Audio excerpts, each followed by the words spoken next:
What's going on, guys? What's going on? I hope you guys are having a wonderful day. My name is Dr. Boyce Watkins. I'm going to say welcome to drboycetv.com, the home for intelligent Black people. Now, today I have some interesting updates on Kanye West. I know we've been talking about Kanye a little bit, and there's a lot to talk about. and this morning, my son brought to my attention that Kanye mentioned Dr. Claud Anderson today. He mentioned Dr. Claud Anderson as something that we need instead of just Black Lives Matter. I'm going to break some of this down for you and kind of explain the gravity of that statement and give some backdrop to it. So if you want to hang out, get comfortable, buckle up your seatbelt. We're going to get started on drboycetv.com right now.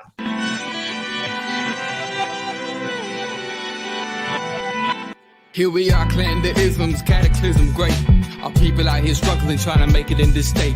Everybody out here doing it, but we the ones too late. Now family, we the ones who gotta delegate. Get that money in the power, never be fake. Stick to co-sign for 3. What did he say? Create jobs, support our own. Educate the same and buy back your home. Got 3 degrees, triple 10. 3 PhDs, now we on the CNN.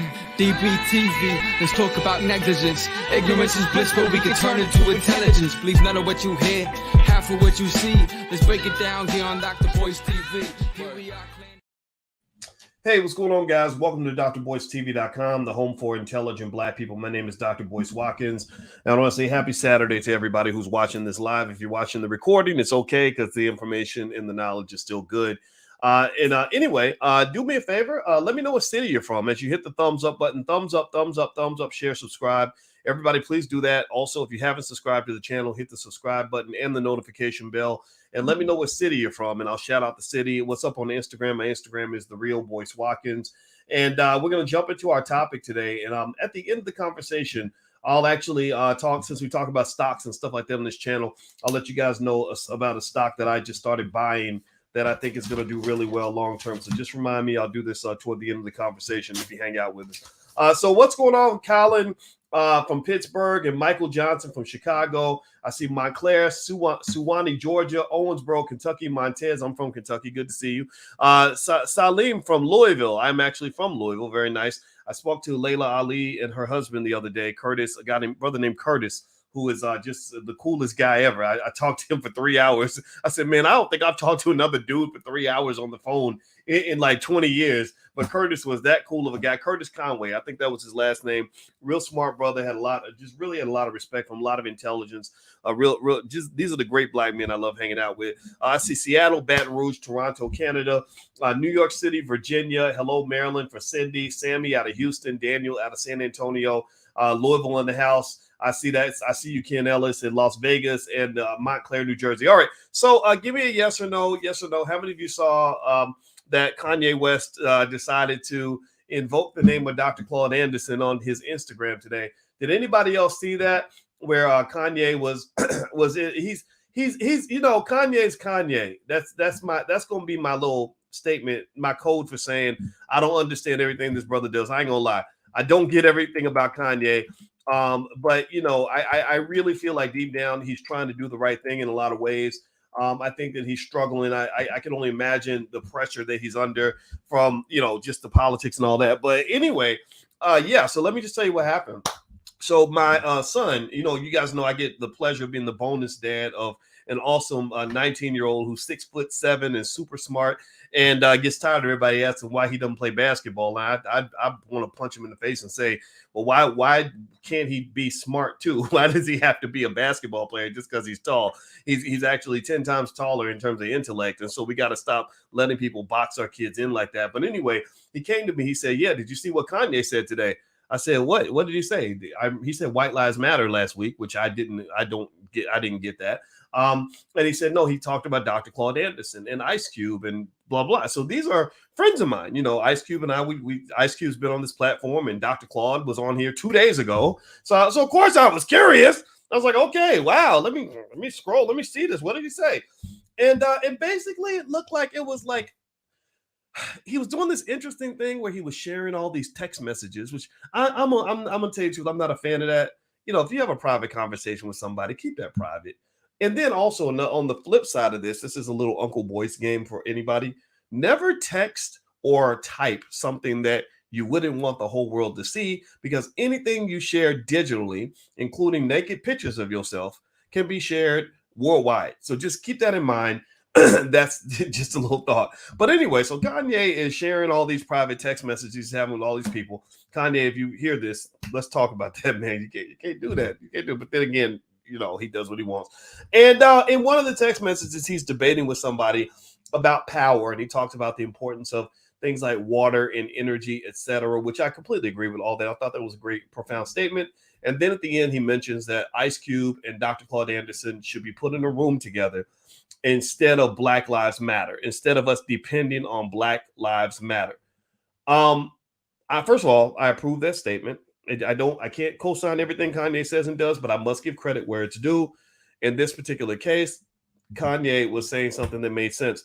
And if you haven't been following, if you've been paying attention at all, you'll notice Kanye just did a really interesting interview on Fox News the other day. And it's unfortunate that Fox News becomes one of the few places where Black men are allowed to go speak without being told what to say, without being forced to speak some programmable computer language that's been fed to them by the powerful Black women working for Joe Biden. The reality, what's interesting is that freedom of speech is really an illusion. Kanye is one of the few people in this country that actually does have freedom of speech, because everybody else, if you say something that they don't like, give me a yes in the chat if you know what I'm talking about. If you say what they don't like, what do? Do the liberals say? Do the liberals say, "Oh, well, we're liberals and we believe in everyone's rights and we want to protect everybody's freedom, so you can say what you want and speak your piece, and even if we disagree, that's okay"? Do they do that? Do they do that? Or do they say, "Oh, shut up, you're a bigot, you're a racist, you need to shut down, you fat shaming, you don't have no right to talk"? But then at the same time, I simultaneously turn on NPR and I hear Stacey Abrams, God bless her, hope she wins as governor. I mean, it ain't gonna change nobody's lives for real, in my opinion, but whatever. If you want to vote for her, go for it. Please do what you do. You. This is one of those few places where you're gonna come and I'm gonna actually literally tell you to do what you want to do. Like, I know that's weird. I know you don't hear that anywhere else, but I'm literally saying, do you? So she's doing Stacey, which I approve. So she's like, they're taking away the rights of women because a woman can't go anywhere in the South and get an abortion because they're trampling on the rights of women, the rights of women, the rights of women, the rights of women, the rights of women, the rights of women, the rights of women. And I don't disagree with that. I mean, I'm it's ironic. I'm not really pro-abortion. Abortion doesn't make me comfortable, but I'm probably pro-choice, because I believe, I mean, if you want to go and do what that people do, you know what I'm talking about. I just hope you think about it, because if you ask any grown up, like, do you wish your mother had aborted you? Most people are going to say no, right? So you better get it done before you go ask the baby, before the baby finds out what you were trying to do. And the worst, most awkward thing in the world that I've seen this in real life, where there was a child that was born without knowing that while the child was unborn, that one of their parents wanted to abort the baby. So imagine a child finding out later that somebody didn't even want them here. That's just a terrible feeling. And what's interesting is I did a whole deep dive. I spent an hour reading the history of like Roe versus Wade and who the original Jane Roe was and all that. And one of the issues she had with her daughter was, she said, her daughter, I think she told her daughter something like, you should be glad that I gave birth to you. And the daughter was like, F you. She said, you didn't even want me. You gave me away. You didn't do anything that a mother's supposed to do. Why in the world am I supposed to respect you or thank you for anything? That's what kids do. Eventually kids grow up. And this is one of the things I want to mention. I know I'm going on a little bit of a tangent here. I promise we're going to swing it back to Kanye, because Kanye did actually talk about this issue a little bit. And what I liked about it is that he allowed the other parts of the conversation in that people don't get to have on the left-leaning outlets.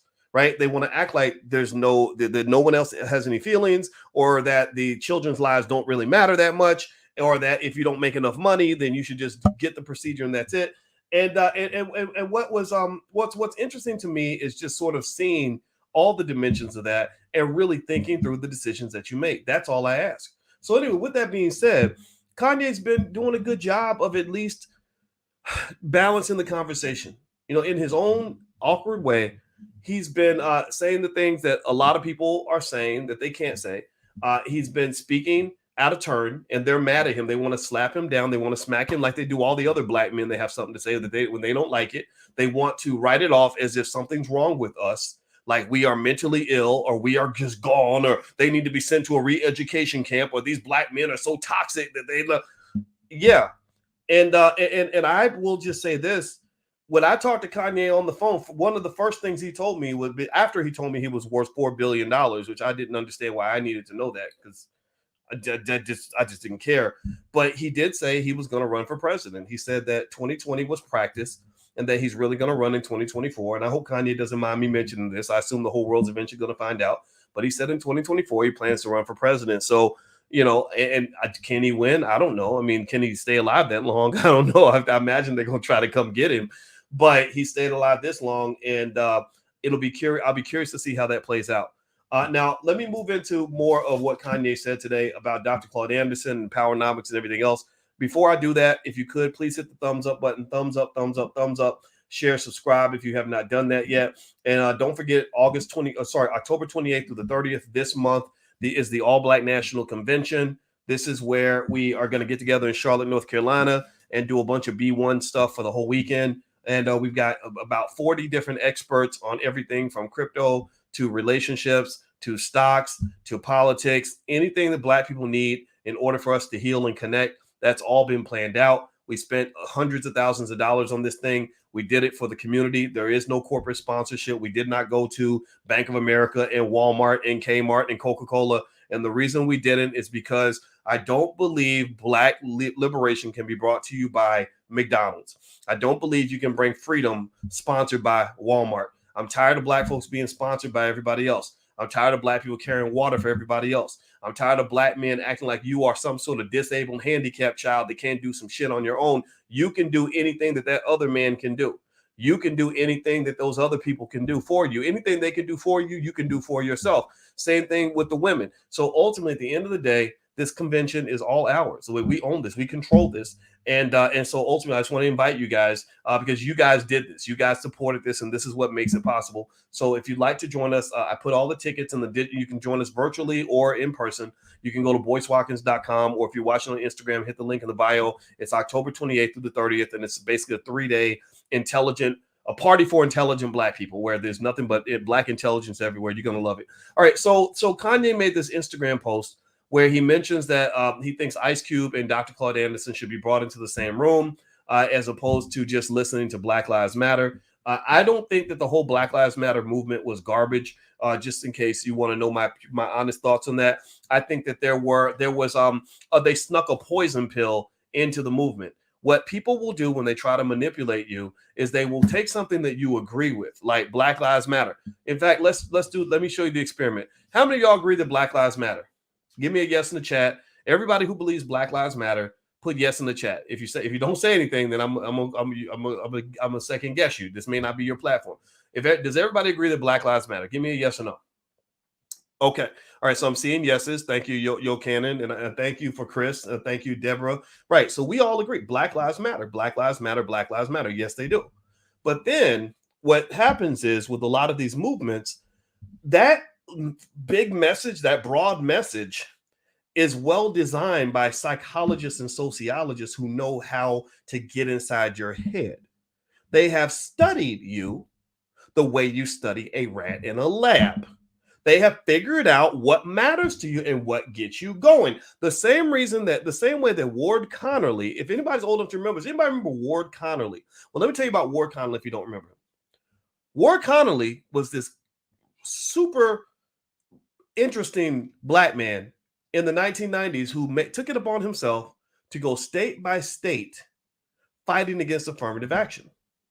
And the way he did that was he would get people to sign his petition without reading the fine print, because I think he called it something like the Civil Rights Bill or the Civil Rights Legislation. So he'd say, hey, would you like to sign this civil rights anti-discrimination legislation? They're like, yeah, I'm against discrimination. I'm pro civil rights, right? And so people were signing this civil rights bill that was literally designed to eliminate affirmative action. He was successful. He got it on the ballot and got it eliminated in a lot of different states. That's why, again, this really speaks to the fact that it's not that so much that white folks don't like you. I don't believe every white person wakes up thinking, how can I oppress a black man today? It's just that they're committed to their system. It's just that they're committed to their own empowerment, their own entitlement. The things they feel entitled to, they feel belong to them. So when you show up and you ask for reparations, they're like, well, you can have it as long as you don't take none of my stuff. Right? That's what it is. Or sure, you can have a job, well, as long as you don't take my job. Right. So this is what you're dealing with. You're dealing with a competition and you don't realize that. So ultimately, the Black Lives Matter movement was, in my view, similar to Ward Connerly's anti-affirmative action plan, where they put this label Black Lives Matter on it, very simple language, 3 simple words, Black Lives Matter. Black Lives Matter sounds good at a rally, easy to say, everybody gets it. But then there's the fine print. And unlike the rest of the world on this platform for intelligent Black people, we went to the Black Lives Matter website and read the fine print. I spent an hour with you all reading in extreme detail every single policy platform of the Black Lives Matter movement. And I can't tell you how many times I heard words like LGBT, gay, trans, feminism. So it's not that these are bad words. It's not that these are bad things. Again, we have plenty of LGBT people that come on this platform. I love y'all too, for real. We love everybody. I'm not here to hate nobody, but it got to the point where I was like, okay, I get it. So this isn't really like a Black Lives Matter movement, or better yet, it's like certain Black lives are going to matter more than others, right? Like that's how politics is played. And it's important that we as a community become politically sophisticated enough to know when you're getting the okie doke. You got to understand when they're trying to get you to fall for the banana in the tailpipe. Right? When they try to just stick it in, they try to get you pregnant with a bunch of stupid ideas that you never signed up for in the first place. So a lot of people felt duped by the Black Lives Matter movement, especially after that $100 million was given to the movement by these organizations that thought they were helping the Black community, when really they were just kind of supporting this organization that was doing a bunch of stuff for a specific community. Again, nothing wrong with them, nothing against them, but that's not my movement. I'm not in their target audience. I'm not in their target demographic, not because I hate them, but because I just have a different agenda. Okay. So what Kanye says, thank you, Kanye West, for saying this. By the way, Kanye, if you see this, I know a ton of people that know Kanye, and I told you I talked to him one time, but I don't know him like that. If you ever want to come on this platform and talk, you're always welcome to come in here. That would be awesome. I'd love to just sit and listen to you talk, and you can ramble, and we'll just have fun and talk it out as 2 Black men, because I think Black men need to be allowed to speak. I want y'all to pay attention to how many spaces there are in American politics, particularly at the highest levels, where Black men are not allowed to speak unless they have an opinion that is in alignment with the pre-existing power structure. That's why Joe Biden, when he's doing his election interviews, pay attention, they're going to do the same thing for this election cycle, I'm sure. When they want to interview with Black men, they don't really talk to Black men who have intelligent, thoughtful opinions, or who actually have the credentials to understand what's really going on with the community. They'll go speak to some rapper. And I'm like, why does this guy with 85 gold teeth and 25 gold chains, who with 18 babies mamas, who can't even spell his mama's name, can't even remember the names of his kids because he's so high and drunk all the time, why in the world did you pick this guy to represent the Black community? Well, that, people, is called controlled opposition. That's what that is. That's one of the terms you might use for that. That's where they say, okay, we'll talk to Black people. We're going to talk to that guy. We don't want to talk to, no, we don't want to talk to him. We want to talk to him and him and him, right? So ultimately, Kanye is, at least from the appearance I'm getting, is he's the uncontrolled opposition. He's the guy that's really not afraid to just be him and express his point of view, which makes him incredibly dangerous, which makes him incredibly powerful, which makes me appreciate about 62% of everything Kanye does and says. About 62%. About 38%, I'm exactly, not 37, 38% of what Kanye says and does is not my thing. I told you I would never marry a Kardashian. I think you're asking for trouble when you sign up with Kim and Chris and all those weird gold digging ladies with fake booties. I also, some of the other shenanigans, I wouldn't be at the Paris fashion show dressed in mud and wearing like ladies' boots and stuff, whatever weird stuff that they wear. I don't care about Louis Vuitton and all that stuff. That's the stuff I don't relate to. But what I do relate to is when Kanye turns into a Black man. When Kanye turns into a Black man, which is about twice a day, I imagine, he does in terms publicly. How about publicly? He's always a black man. But when he turns into a black man, he starts to speak that language of true black empowerment. That tells me, okay, there's something here. There's really something here. And what I'm really also speaking to are the people that are listening, that are watching this happen. I want you to gain your strength from some of this. And this is why I took the time to go ahead. I didn't even plan to even do a podcast episode today. I did it because I said, okay, I need to help amplify this amongst the intelligent black people. You're an army within yourself, and you're an army of super soldiers. You're an army of super soldiers because I would take one intelligent black person over 20 buffoons in a minute. I would take one intelligent black person over 20 athletes and entertainers and all these other people, these high-paid Negroes in a minute. I would literally. So one of you, in my view, because you are clear about who you are focused in terms of your intent, you understand what the community needs, you've been educated at the highest level, you are the super soldiers of the community. You are the talented 10th, not because of how much education you have in public school, not because of how much money you have. I don't care about how much money you have. It's because of the wealth that lies inside your mind. Not only is your gun locked and loaded and very powerful, it is hitting the right target. Pay attention now. Listen, this is an important concept. People don't understand this. It ain't just about having a powerful gun. It's about having, I would take a gun with half that power if I know it's going to hit the mark. We have a lot of powerful guns that either hit the wrong mark, or they're aimed at, or we turn the gun and we aim it at our mother's face. So we have too much potential in the community in terms of highly educated Negroes with all kinds of degrees, PhDs, JDs, BAs, and BSs, and letters behind their name that will go out here and literally use all that power, all that intelligence, all that access to do the exact wrong thing, to advocate for the wrong policies. Like I heard Stacey Abrams today. God bless her. I'm not attacking her. She seems like a smart lady, but I heard her talking about, she mentioned we need justice for African Americans. And I was like, yeah, we do. And then she says, yeah, that's why we need more voting rights. I'm like, what?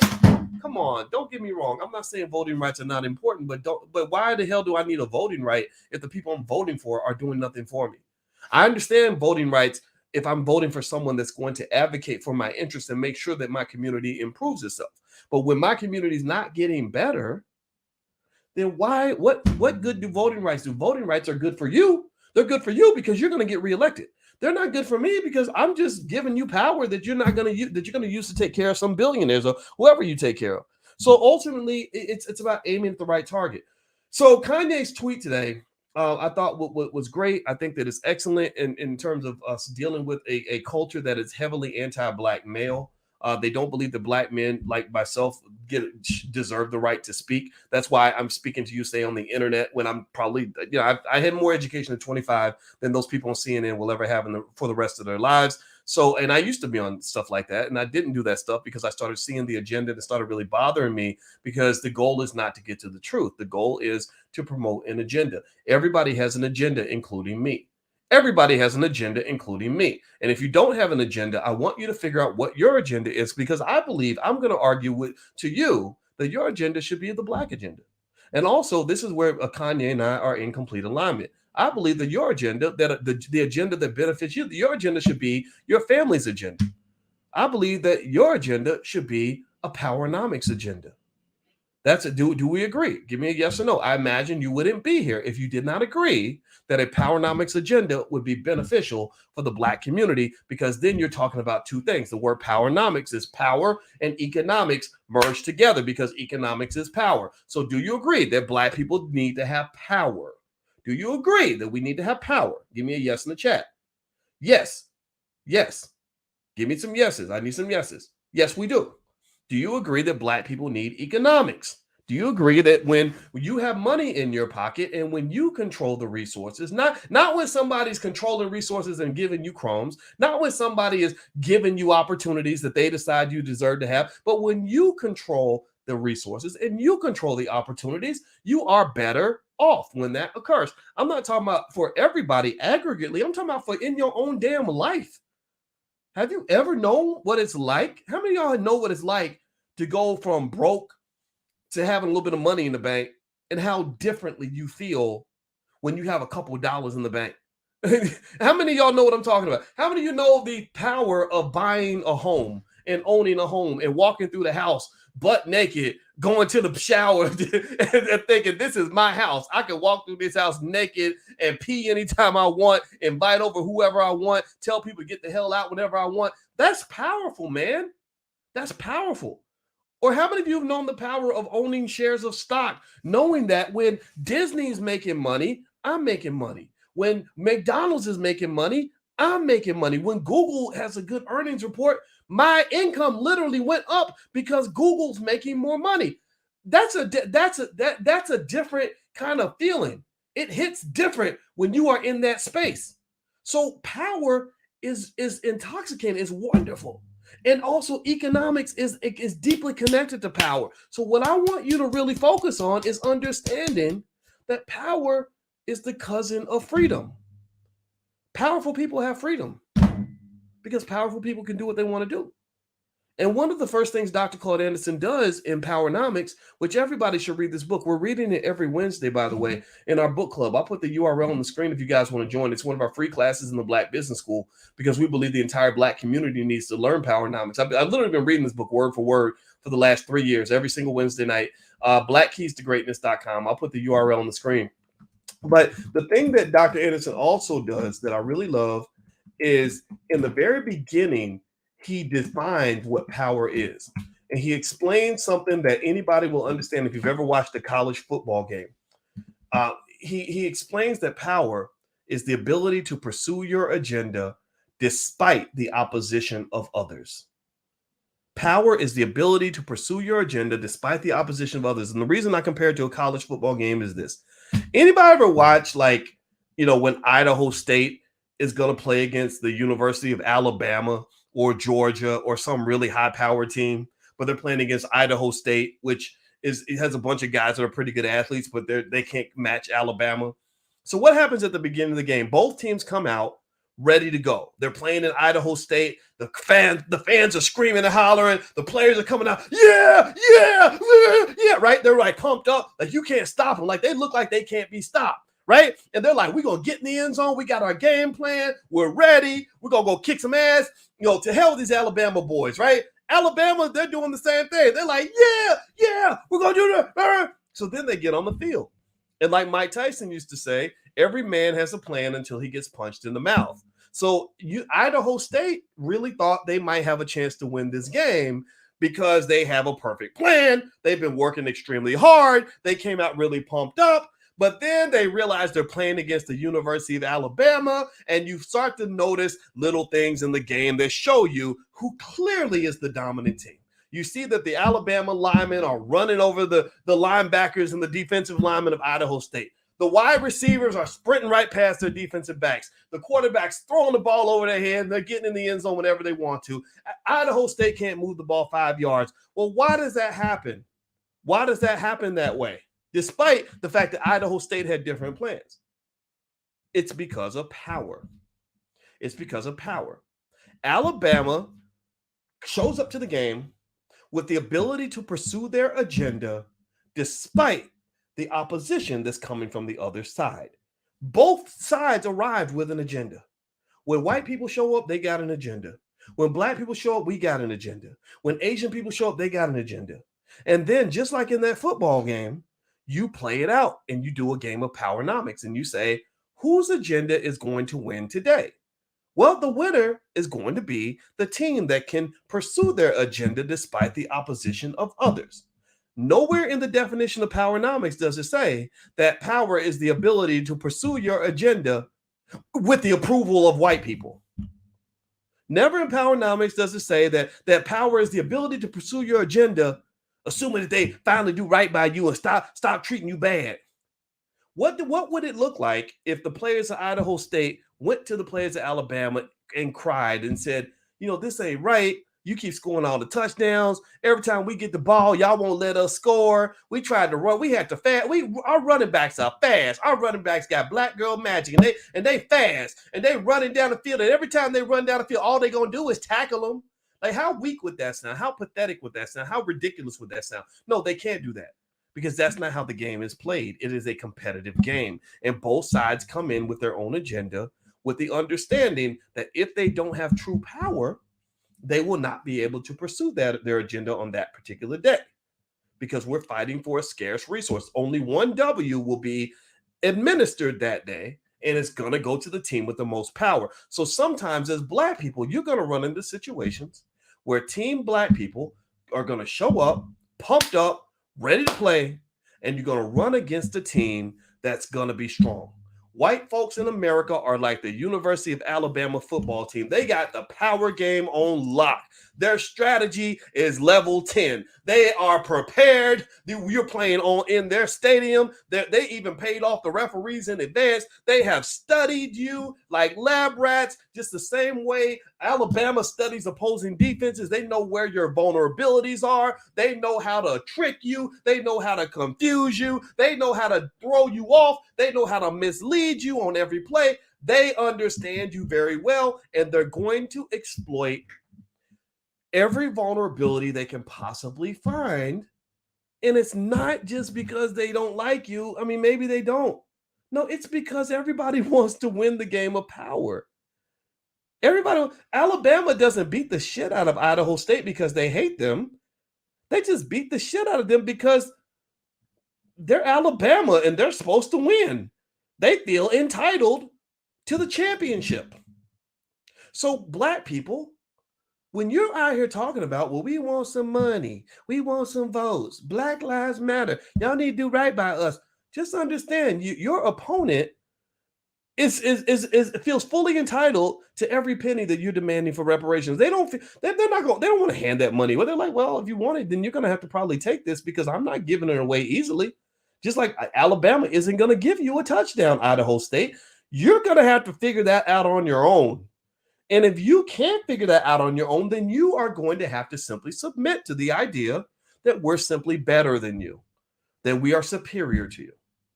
So what I'm saying is, unless you want to submit to that idea that somehow white folks are better than you and that they're stronger than you and that they're supposed to dominate, then you're going to have a struggle on your hands. And I like hanging out with Black people that are committed to the struggle, who understand that this thing ain't going to be easy. Your kids are going to have to be better educated than everybody else's kids. Your family is going to have to be a little more coordinated than everybody else's family. Your mind is going to have to be a little more focused than everybody else's mind. Your legacy plan has to be a little bit tighter than somebody else's legacy plan. You might have to plan a little bit further ahead than somebody else. You're going to have to just go the extra mile. Yeah, when like my grandma, here's the thing. Your grandparents understood this because they didn't grow up with the pleasure of the civil rights movement. They didn't grow up with affirmative action and all these other things. Your grandma probably told you. How many of y'all had a grandma or a grandfather who told you that if you Black, you got to be twice as good to get half as much? How many of y'all had a grandparent that told you that? Somebody old school in your family that told you when you were a little kid that you have to be twice as good to get half as much? I went through that too. My grandmother told me that. My grandmother, she's on our wall. She's our Panther. The Panther's name is Felicia in the Black Business School. My grandmother, Felicia, used to tell me that. And a lot of people will tell you, well, that ain't right. That's not fair. Well, fuck, life ain't fair, man. Life is not fair. If you walk up in this game thinking that you can live in a country that's built on the foundation of the most horrific racism in the history of mankind, that is capitalist to the core, and you expect anything to be fair and you ain't showing up with no power and no money in your pocket, then I feel sorry for you because you're living in a fantasy land. You need to go draw yourself as a cartoon character and go live in Neverland with Peter Pan or something, because that ain't how the world works. So ultimately, what I like seeing Black people who acknowledge reality, but also connect ourselves to the possibilities that exist within us when we get our shit right, when we get our mind right, when we really make a plan, when we really do our best to coordinate. You can't tell me that man's smarter than me. I know how smart I am. I know how smart you are. I know how great you can be. I've seen Black people do things that nobody can do. So why in the world would you ever even submit to the idea that either that you're inferior or that somehow you're going to be given points because the opposition feels sorry for you? Maybe that works for some people. Maybe that's for those little bus kids, but I'm not trying to ride the little bus. I want to drive the big bus. That's what I think we're capable of doing. All right. So in fact, we should build and own the bus. That's what Dr. Claud Anderson teaches. And that's why I believe guys like Kanye and Ice Cube gravitated toward Powernomics, because Kanye's not a guy that wants to go around begging for his power. He goes in there and he takes it. You can learn something from that. He might be a little bit weird at times. He might do some stuff that don't make no sense. I'm not going to lie. 38% of Kanye West, I don't understand. 62%, I get it. I get it. Let's move on. Do me a favor. Hit the thumbs up button. Thumbs up, thumbs up, thumbs up, share, subscribe. I'm going to read something to y'all that I think will help you today. And by the way, there's the book club. If you want to learn Powernomics, we're teaching that for free in the Black Business School. If you're watching on Instagram, the link is in the bio. If you go to blackkeystogreatness.com, it's right there. Also, you get free access to my life class where I pretty much share with you all the philosophies that I believe will make you successful in life. That is totally 100% free from the Black Business School. That's something I didn't want anybody to have. We have to charge money for some stuff because you have to raise money. If you want to do stuff that's independent, you have to raise money. But some stuff we got to do for free because we want as many people as possible to have that experience. So feel free to go to blackkeystogreatness.com and sign up. All right. Before I forget, I mentioned to you all that I would give you all a stock that I like that I just bought. I'm gonna dig it up as I'm talking because I don't want to forget to give that to you. What was it? I know what it was. It was Intuit.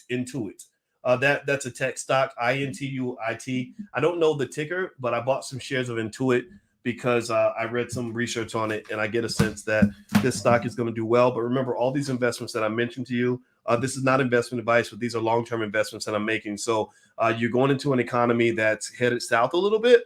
But once it gets better, it's going to be beautiful. I promise you. So just don't be afraid. Like, just go ahead and make your moves now so that when the economy takes off and the market takes off, you'll be prepared. You got to get prepared in advance. Part of a Powernomics plan in your own life is preparing ahead of time. Preparation is the key to success. That's the number one message I give my children every single day as I tell them. Now, again, I'm their bonus dad. So they've got another a regular dad that does all the things that a dad does. He's a great guy. We coordinate on raising these kids. I want to make that clear because I don't want to disrespect him. But ultimately, the number one thing I tell them is I tell them preparation is the key to success. That's it, period. All right, so let me hop in and read. I'm going to read to you guys something from a Dr. Claud Anderson book that you can actually get at his website. His website is powernomics.com. I'll put that on the screen because I think everybody should support Dr. Anderson. And shout out to Kanye because Kanye did tweet. I asked him to tweet out some stuff from Dr. Anderson, and he did it right on the spot. I appreciate that. Also, Ice Cube, I asked him to join with me and partner with me to buy a bunch of books from the Powernomics Corporation to support Dr. Anderson and his work. Ice Cube did that right away. So shout out to both of those guys for putting their money where their mouth is, because you have a lot of people that will say that they support something but won't actually write a check. I respect people that will write a check. And Ice Cube did that. All right, so let me read this to you. In the Black History Reader, this is a great book Dr. Claud Anderson wrote that you can find at powernomics.com, where he talks about, it's called 101 Questions You Never Thought to Ask. And he asks a bunch of questions about Black history, like, should Blacks form and support their own independent political party? Did the slave codes of 1705 intentionally inflict psychological damage on Black people? Why was it a criminal offense to teach Blacks to read and write? Is the Statue of Liberty an outdated immigration symbol? Is there a voting guide for the average Black American voter? Is Black exceptionalism the unused key to self-empowerment? How does the 1819 Adams-Onis Treaty relate to Black people? Did a real-life monopoly game replace slavery as the primary generator of wealth and power? Should Congress repay the $50 million that federal officials stole from the Freedmen's Bank? What happened to the Black Seminoles and Black settlers in the Trail of Tears March? As political concepts, are gender issues elevated above and in competition with Black issues? So that's the Black History Reader. It's a great book. So this is page 130. And what he does is he gives the Powernomics principles to win in this election. So the 5 things he mentions here are, he says, 6 things. He says, number 1, play to win. He said, politics is a game that decides what group receives which benefits. Blacks should not participate in a game that they can never win. Vote to win and get group benefits, or withhold the group vote. Abstinence, political abstaining, is a strategy. Anybody who tells you different is lying to you. They're manipulating you. They're trying to get something out of you. Screw those people. If you don't feel that you're benefiting from voting for a certain candidate, do not vote for that candidate. Don't vote because somebody scares you. Don't vote because somebody forced you to do it. Don't vote because somebody shamed you. You do what's best for your family. If you don't feel like it benefits your family, then don't you participate. Number 2, he says, negotiate quid pro quo agreements with candidates and parties. Create a list of tangible and measurable benefits your group expects to receive from candidates and political parties in return for the group vote. Number 3, aggregate group resources. Vote as a racial bloc. If no candidate promises group benefits, you should withhold the black bloc vote. He said voting is a team-based activity in which the majority wins and rules. Blacks are a planned and permanent minority. Power and wealth follow the numbers. Build an independent party that uses the black bloc vote to extract group benefits from political candidates regardless of the race of the candidate. Number 4, vote the economic interests of your group first. What blacks own and control determines their rights and opportunities. Use your group vote to control economics and influence and control politicians and political parties.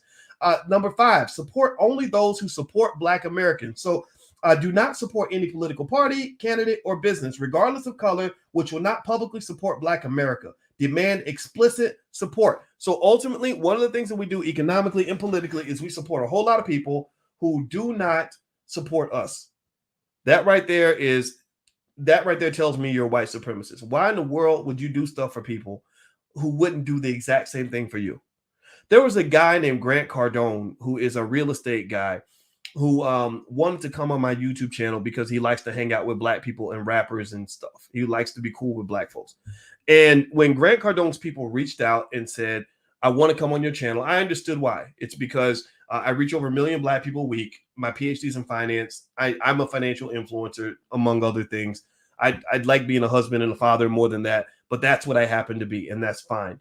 But one thing that I did was I said, I really don't I don't see any way that I benefit by having you on my channel because I don't care about being associated with you. I don't look to be attached to certain folks, mainstream people, to validate who I am. I am who I am. I value that regardless of whether you recognize me or not.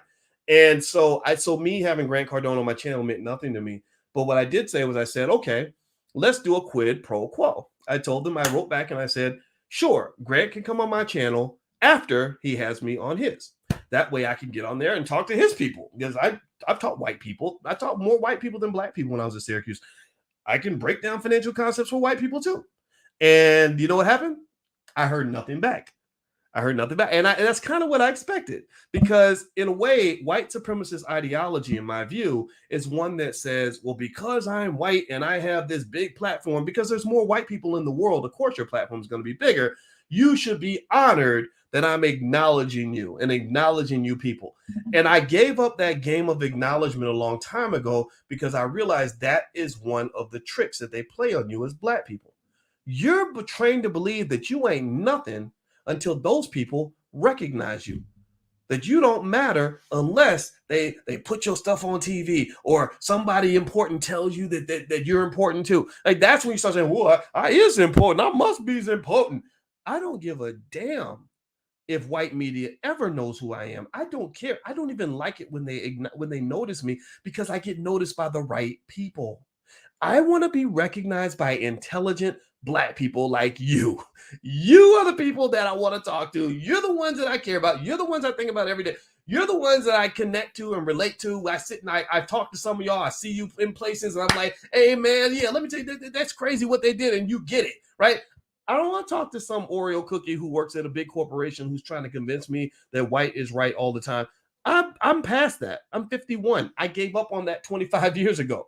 So ultimately, that sort of need to be acknowledged by somebody and letting them screw you and use you because ultimately you're seeking your validation through your connection to them. This happens all the time. It happens in some of your relationships. You got low self-esteem. So you are, because you think you're unattractive. So you're honored that this guy who's like a wealthy senator wants to date you. So you let him treat you like crap, all because you enjoy telling everybody that you're the wife of a senator. Well, if he's a piece of shit that's not treating you right, then that's a low quality human being who's just received these external validations that has distorted your ability to see that you married a piece of crap. You married a crappy guy. And what needs to happen is you've got to learn to love yourself enough to know that, no, you are carrying your magic with you everywhere you go.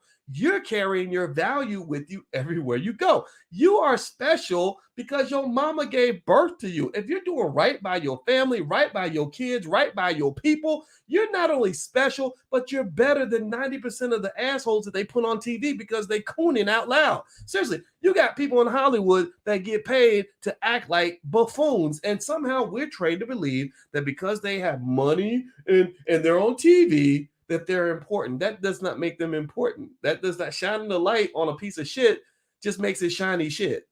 so I'm not looking up to no shiny shit. Like seriously, I'm gonna shine regardless. I'm the sun, dude. So that's what it is. So I'm gonna carry that light with me. Black people have to learn how to make our own light. That's my point. I believe that you have to learn how to make your own light, because if you walk around feeling that you're covered in darkness until somebody else shines a light on you, then that's a really lonely world to live in, because then you can't truly seek truth in this world. One thing, then this is one thing, this is, since I'm hard on Kanye at times, let me just say one thing I like about him is Kanye shined his light on himself before anybody knew who the hell he was. I saw an interview with Kanye on CNN in 2001 when he was just then blowing up. Very few people knew who he was. And he literally said to the CNN reporter, he said, if my lyrics are half as good as my beats, I'm gonna murder the game. And I was like, who is this guy? He's very confident. He really thinks he's gonna dominate hip hop, and he did. And he's done it for 20 years. You can't knock that. You can learn something from that. Carry your own light. That way you don't need somebody else's light in order for you to feel that you're worthy. Let me keep going. Number 4, vote the economic interests of your group first. Number 5, only support politicians who support Black Americans. Number 6, these are the Powernomics political principles. Reject intangible symbolic measures as payment for your votes. Demonstrate rejection of the 1870 political code of conduct by demanding explicit support, material and measurable resources that can be touched, counted, and have monetary value. Do not accept implicit, unspoken, assumed, or symbolic support. If the Black vote puts a politician in office, do not accept a basketball court, a street, or a building named after a Black person as an adequate reward. If the quid pro quo political benefit cannot be measured or deposited in the bank,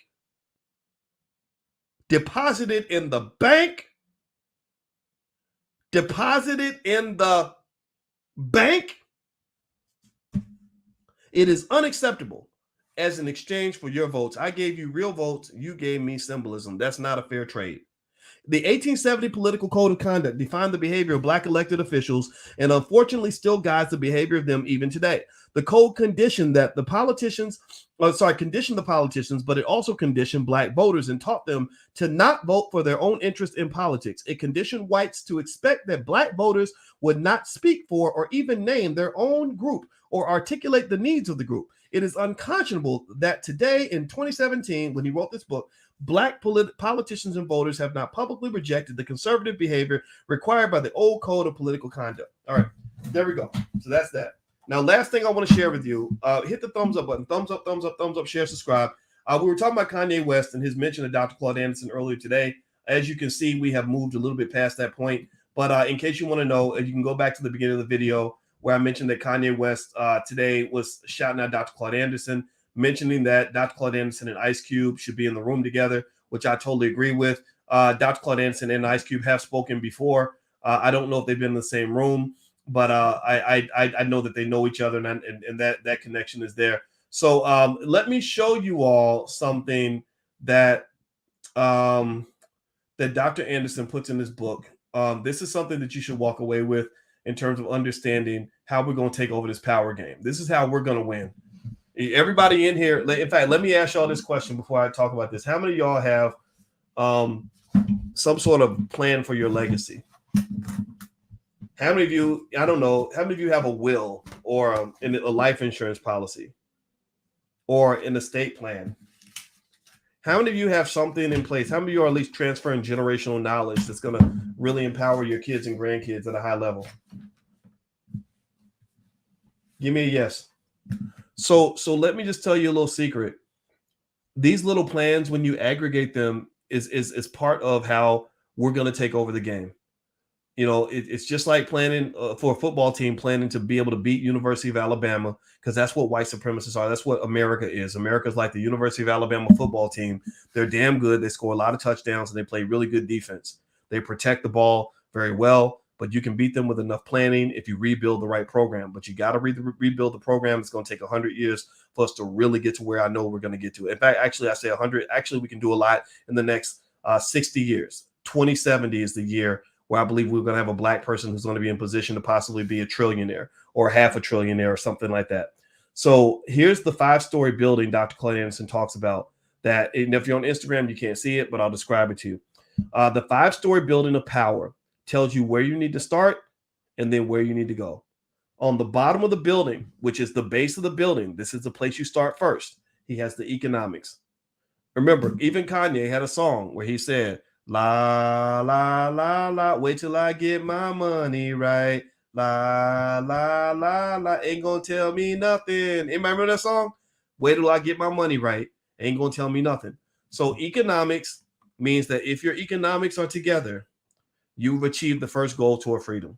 There are very few times, the freest person in almost any room in America is the person who has the most money in the bank. Not only do they have freedom to do what they want, but they actually have the ability to control other people. They can actually control others. And the Jewish community understands this very well. That's why they control all those Negroes out in Hollywood. So economics must be that first pillar. What does that look like? That means that economic training has to be one of the most important foundational elements of the education of any black child in America. If your child graduates high school and does not understand the basics of economics, that's not the school's fault. It's not the teacher's fault, because it's not the teacher's job. It's your job. It is your fault. It is your responsibility. If you don't know how to do it, that's okay. Put them on my YouTube channel. Make them watch a couple of videos. I'll teach them everything they need to know. It won't take long. It does not take a lot of training for you to have more economic understanding than the average American, because most Americans, I've studied the data, most Americans are economically stupid. I'm just going to tell you the truth. I've taught in Europe, I've taught in China, and I've compared Chinese students to American students. No comparison. I compared Germans to American students. No comparison.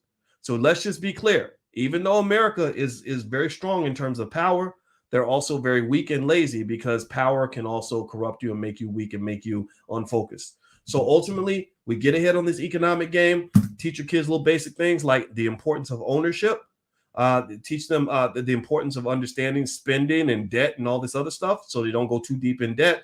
They don't get caught in the student loan trap. Teach them basic things like that. Your kids will be way ahead of everybody else. Also, you must leave them an inheritance. You must raise assets for those kids.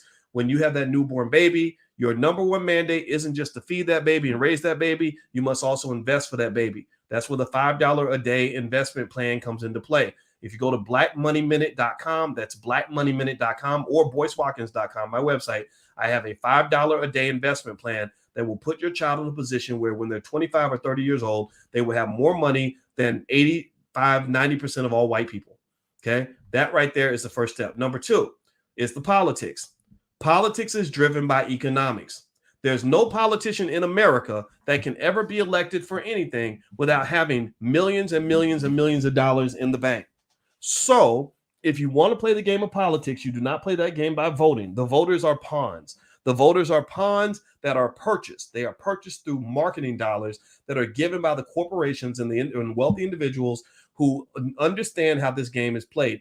These are the people that the politicians serve. They do not serve the voters. They serve the people who wrote the check that allowed them to go purchase the voters. You are a commodity. They buy your votes. If Stacey Abrams or any of these politicians don't get the money they need to buy your vote, they can't get elected. So they serve the people who pay the bills, which makes perfect sense. That's what they do. So to play the game of politics, you must first win the game of economics, and then you go into politics.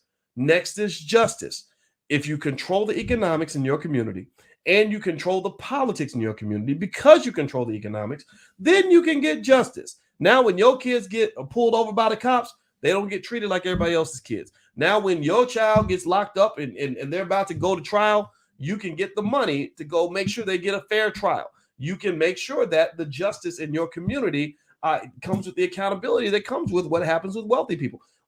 Police don't really shoot people in upper middle class neighborhoods. They don't. They shoot poor people who don't have advocates. Your economics is your advocate. Your economic and political power advocates for your right and your ability to obtain justice. Next, he has media. Media is very important.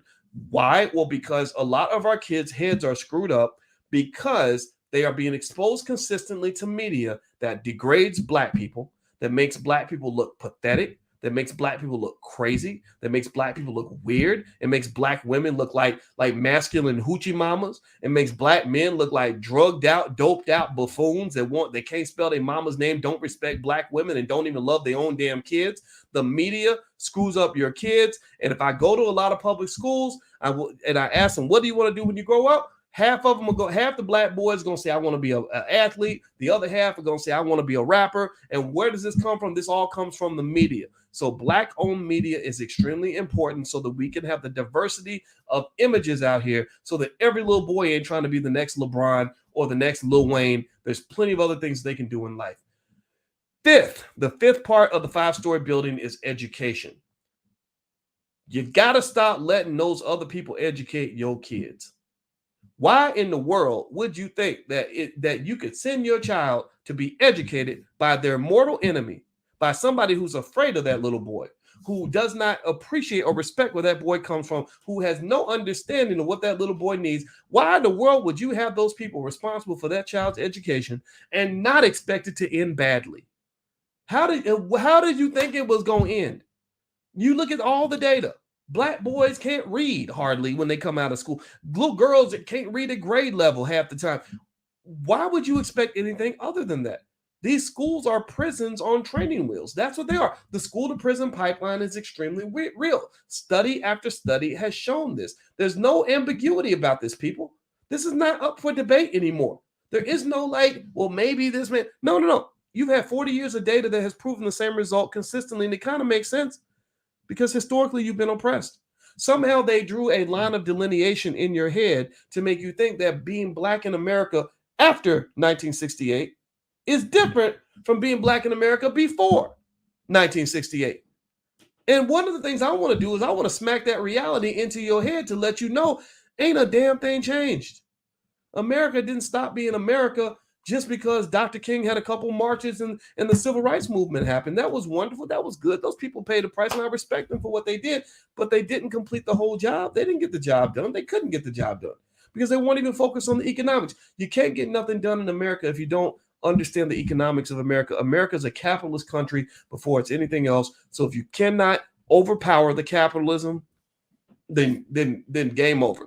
The only power you will get is superficial, artificial, and symbolic. You'll never have any real power out there. What are alternatives to the school system? Well, let me say, good question, Damani. You got it right in front of you. What are we doing right now? I am a college professor. You are listening to a college professor. I'm not some Negro on the internet. I'm not just a guy with a YouTube channel. I have a real PhD that you can go Google search right now from The Ohio State University. My wife is a college professor from Florida State University with a doctorate in social. She's a full professor of social work. Has been a licensed therapist for 20 years. We're not the only ones. You have educators in your community with real high-level credentials that are all over the internet. And what I want you to understand is I need y'all to pay as much attention to those people as you give to the rappers. Give as much attention to those people as you give to whatever else you're doing on the internet. The internet ain't nothing but a big university if that's what you want it to be. I'm on the internet constantly. My wife is like, Boyce, why are you always scrolling? Because knowledge is food for me. I'm an addict. I love to learn. Learning is like a drug. I'm getting high. She don't know she's dealing with an addict, but she's an expert on addiction, so she probably has peeped it out. But seriously, the internet is better. Pay attention now. I'm gonna repeat this because some of y'all haven't heard this. I taught at the University of Kentucky, Indiana University, Syracuse University, the Ohio State University. I taught in China. I taught in Europe. I've been in universities all around this world. And let me tell you this, there is no university I've ever taught at that was better than what you have in your cell phone. You have a cell phone in your pocket that has all the knowledge that you need, everything you need to know to teach your kids anything they want to know. If you want your kid to be an expert on chemistry, there's probably about 180 million videos on chemistry that your child can watch right now. So with all that knowledge right in your pocket, in your hand, right in your household, why in the hell are you relying on some marginally educated 24-year-old entitled woman from the suburbs who doesn't even understand your child? See, Black education is better than other education because Black education of Black babies comes with love. Love is the glue that connects your situation to your destination. Love is the lubricant that allows people to even accept your ideas in the first place. If a child doesn't believe that you love them, they're not going to listen to you. Do you get it? What I'm saying? Give me a yes in the chat if you understand what I'm saying. If a child thinks you don't care about them, that you can't relate to them, and that you don't like them, you really think they're going to listen to anything you have to say? The answer is no. When I went to school and I made F's and D's on my report card, it was because school was not for me. I did not know those people. Those people did not like me. Those people treated me badly. I don't want to learn from somebody who's mean to me. That's not my friend. That's my enemy. Who wants to hang out with their enemy all day and receive knowledge and information from their enemy? No. School was like prison. It was like a damn penitentiary to me. So that's why I believe the first educator of every Black child in America should be the mother, and the number two should be the father. We need our fathers. I've talked to you guys about this before. But also the mothers. Don't let nobody take your spot as the number one educator of your child. Be intentional about that. That's how you prepare them for battle. Do you get what I'm saying? Give me a yes. Did you get what I'm saying? So I know I didn't waste my time today. And also on Instagram, I'm going to have to say goodbye to you guys in 30 seconds because Instagram is going to wear out and it's letting me know I've been on here for an hour. So it's time for me to shut it down. I hope that this conversation was helpful to you. I hope you learned something. I want to remind everybody, Powernomics.com is Dr. Claud Anderson's website. I hope everybody will go there. And if you've already bought all his books, buy more, give them away. If you're blessed like that, I hope you'll just buy them and give them away as coffee table gifts for anybody that comes to your house. I'd appreciate that because I think he deserves our support that way. Also, don't forget the All Black National Convention is happening October 28th through the 30th in Charlotte, North Carolina. If you'd like to join us at the All Black National Convention this year, which happens in about 3 weeks, you can go to allblacknationalconvention.com if you want to join in person, or if you just go to boycewatkins.com, the virtual tickets are there too if you'd like to just join us virtually. So I hope that this discussion was beneficial to you. I appreciate you listening to me. And to summarize with Kanye West and Ice Cube and everything else, I want to thank those guys publicly for the fact that they've used their platforms for something that is so beneficial to the community. I encourage all the other celebrities out there that have the tens of millions of followers, have that courage to do that. We'll have your back. You got people around the world that'll support you. You got opportunities out here that go beyond whatever Hollywood is giving you.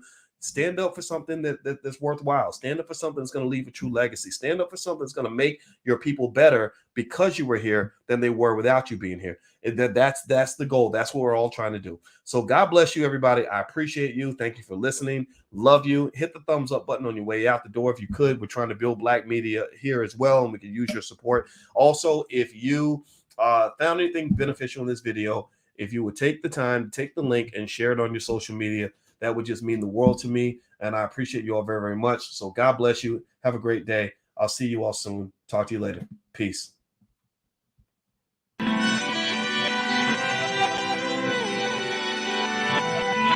Here we are, clan the isms, cataclysm, great. Our people out here struggling, trying to make it in this state. Everybody out here doing it, but we the ones who late. Now family, we the ones who gotta delegate.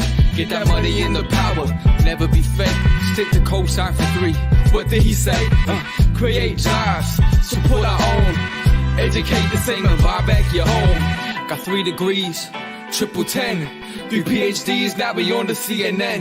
DBTV, let's talk about negligence. Ignorance is bliss, but we can turn it to intelligence. Believe none of what you hear, half of what you see. Let's break it down here on Dr. Boyce TV. Here we are.